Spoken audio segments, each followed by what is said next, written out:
मसीह यीशु के अजीम और बाबरकत नाम है। मेरी तरफ से आप तमाम दोस्तों और साथियों को बहुत बहुत सलाम। आज सुबह के लिए खुदावंद का शुक्र हो।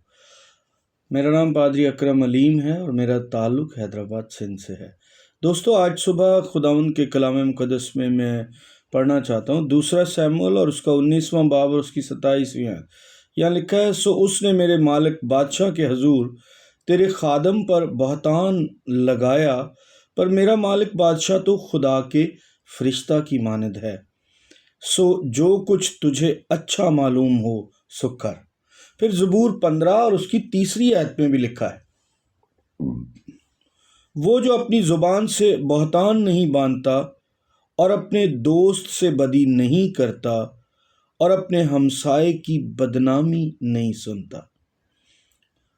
फिर ज़बूर 119 और उसकी 69वीं आयत में लिखा है, मगरूरों ने मुझ पर बहतान बांधा है, मैं पूरे दिल से तेरे कवानीन को मानूंगा।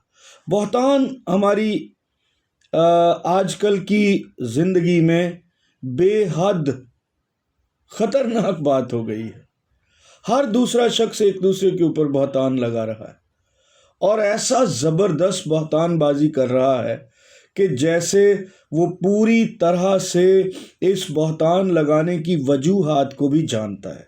हमारे मुआशरे में ये चलन इतना आम हो गया है कि अब मजहबी लोग भी एक दूसरे पर बहतान लगाने से बाज नहीं आते और इस कदर तवातर के साथ बहतानबाजी हो रही है कि अल्लाह की पनाह, यहाँ से इल्ज़ाम उठाते हैं यहाँ रख देते हैं, यहाँ से इल्ज़ाम उठाते हैं वहाँ रख देते हैं, इससे इल्ज़ाम लेते हैं उस पर रख देते हैं।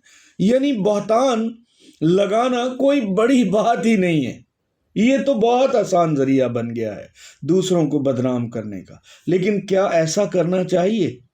कलाम मुक़द्दस में अभी हमने 3 रेफरेंस पढ़े हैं और उनमें लिखा है कि बहतान लगाना ही गलत बात है।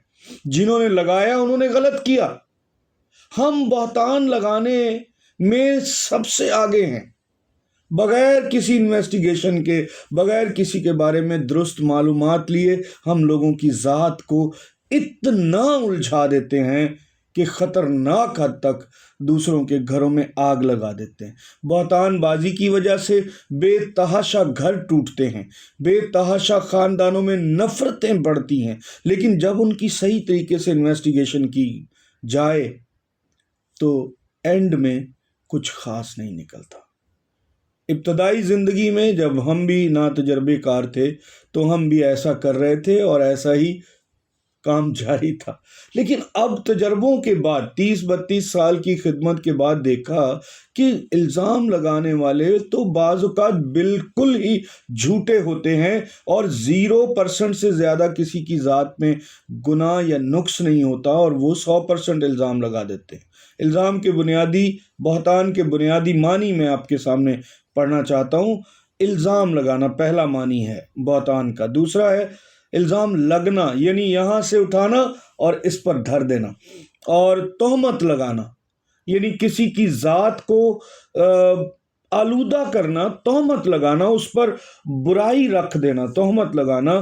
तूफ़ान उठाना, बगैर वो चाय की प्याली में तो छोटी सी बात है, बड़ा करके बयान करना, तूफ़ान उठाना। ऐब धरना, यानी उसे ऐबदार साबित करना। और फिर नाहक का कसूरवार ठहराना, नाहक को कसूरवार ठहराना, उस शख्स पर बहतान और इल्ज़ाम लगाना जो नाहक है, जिसने कोई कसूर नहीं किया, उस पर कसूरवार उसे ठहराना। और कलंक लगाना, उसे दागदार करना।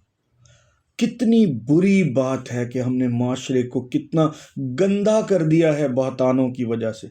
अगर हम थोड़ा सा वक्त इन्वेस्टिगेशन में लगाएं, थोड़ा सा वक्त उस पर थोड़ा जांच पड़ताल कर लें और फिर उस शख्स से पूछ लें जिस पर हम इल्ज़ाम लगाने वाले हैं, उसे कॉल कर लें। आजकल कई नेटवर्क्स की कॉल फ्री भी हैं, लेकिन हम ऐसा नहीं करते क्योंकि हमारा मकसद दूसरों की ज़ात को नीचा दिखाना है, उस पर दाग लगाना है।